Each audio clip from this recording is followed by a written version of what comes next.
Sound design, faint wind, children laughing in the distance, the crunch of leaves under shoes.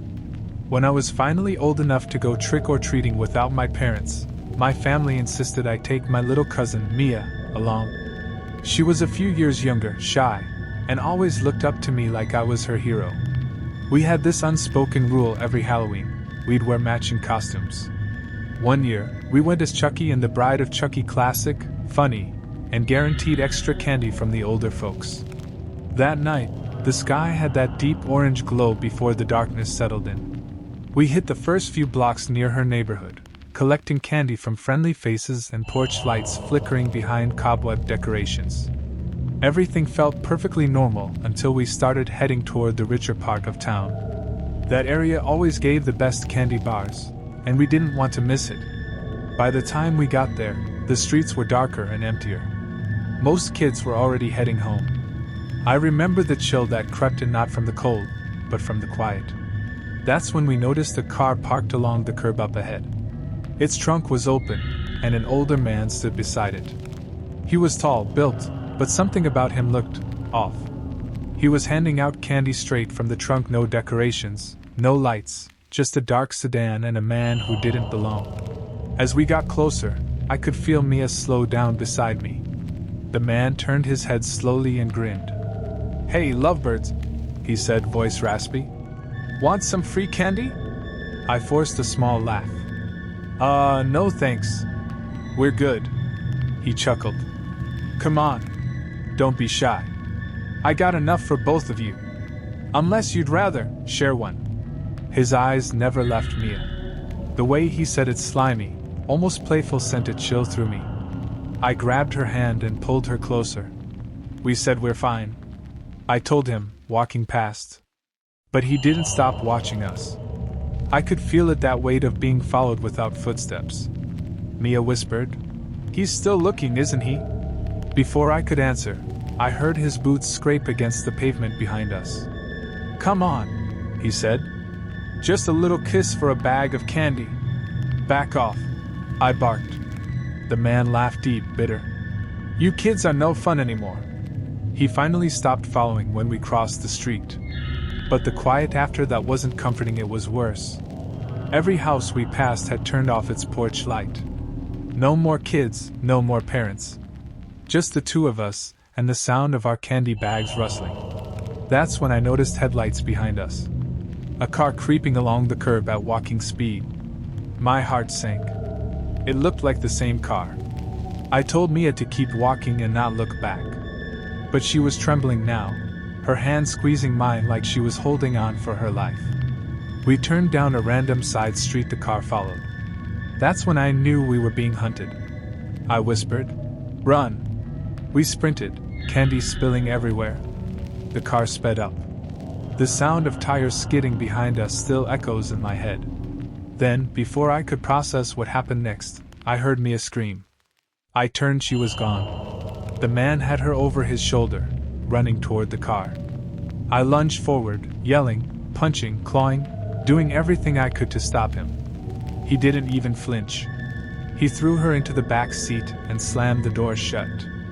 I hit him again and again until he shoved me so hard I hit the pavement. The world spun. I remember the roar of the engine, the taillights disappearing down the street, and me, lying there in a puddle of melted candy and tears. By the time neighbors came outside, she was already gone. The police came. Helicopters. Search dogs.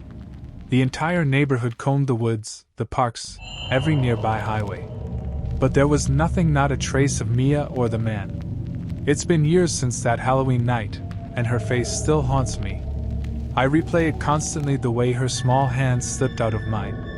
People tell me I did everything I could. But every Halloween, I wake up hearing her voice, calling my name from the trunk of a car that never stopped driving. Sound fades, the faint echo of a car engine, growing distant, then silence. Sound cue, faint carnival music in the distance, fading into slow footsteps on gravel.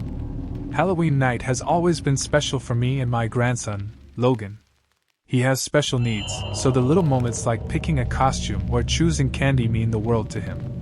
Every year, he'd wait by the door, clutching his pumpkin bucket, giggling at every knock. That night, he dressed as Spider-Man. I wore my usual grandpa sweater and followed behind, filming him with my phone like a proud parent. We started early, just before sunset. The neighborhood was glowing, fog machines puffing white mist, orange lights twinkling across porches, kids screaming and laughing as they ran from house to house. It was the kind of Halloween that makes you forget the world's dangers until you're reminded the hard way. Halfway through our route, we passed a house that looked out of place. No decorations. No pumpkins. Just one thing sitting in the yard, a life-sized Pennywise the clown leaning against a tree. A beer bottle rested in its hand like it had passed out mid-party. Logan pointed immediately. "Grandpa! Pennywise! Let's take a video!" I hesitated. Something about it didn't sit right. Its costume looked too real, the fabric dirty, the wrinkles natural. Even the hands looked human. But Logan was smiling from ear to ear. I couldn't ruin his fun. "All right," I said, kneeling beside him. "Just don't touch it." I opened my phone's camera and hit record. "Say hi, buddy." "Hi." Logan waved at the clown.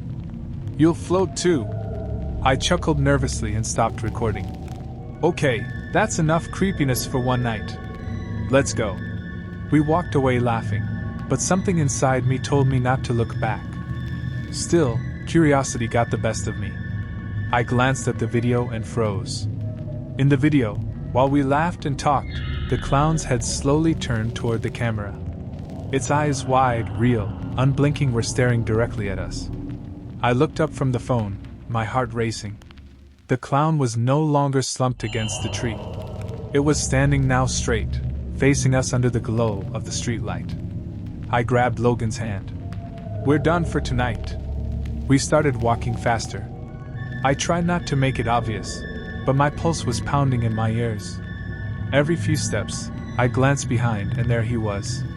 Pennywise, walking in the same direction, keeping distance but matching our pace.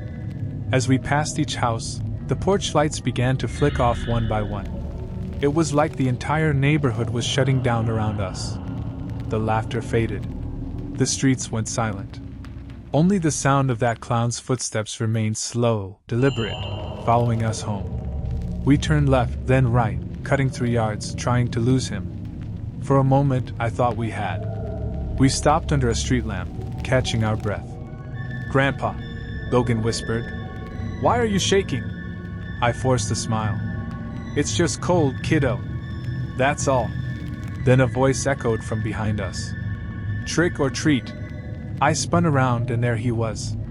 10 feet away, the clown stepped out from behind a parked car, holding the same empty beer bottle. The red balloon tied to his wrist bobbed lazily in the wind. "Get behind me, Logan," I said, backing up slowly. He didn't listen. He just froze. The clown's tone changed, lower, guttural. "Don't run. You'll just make it fun." I yelled for help, but the street was dead quiet. Before I could react, the clown lunged forward and grabbed Logan. I threw myself at him, shoving, hitting, screaming. We fell to the ground, wrestling. The beer bottle shattered beside us. I could smell alcohol, real, not fake, pouring out onto the sidewalk. He laughed, low and unhinged. "You'll float too, little man. Let him go!" I roared, punching until my knuckles went numb. The clown finally shoved me back, hard enough to knock the wind out of me. He took off running, his mask shifting slightly, revealing pale skin and a human face underneath.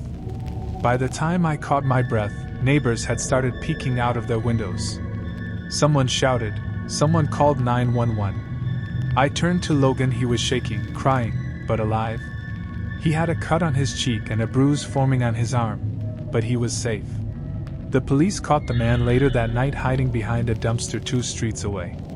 His name was Matthew Davies, a 41-year-old ex-convict who'd been released months earlier after serving time for drug offenses. He had a wife, kids, a normal life once. But something in him had snapped. He told the officers he just wanted to scare people. He thought it was funny.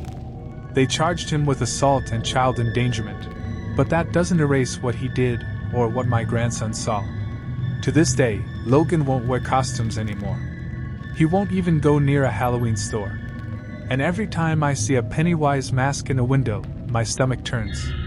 Because now, when people say, "It's just a costume," I know better.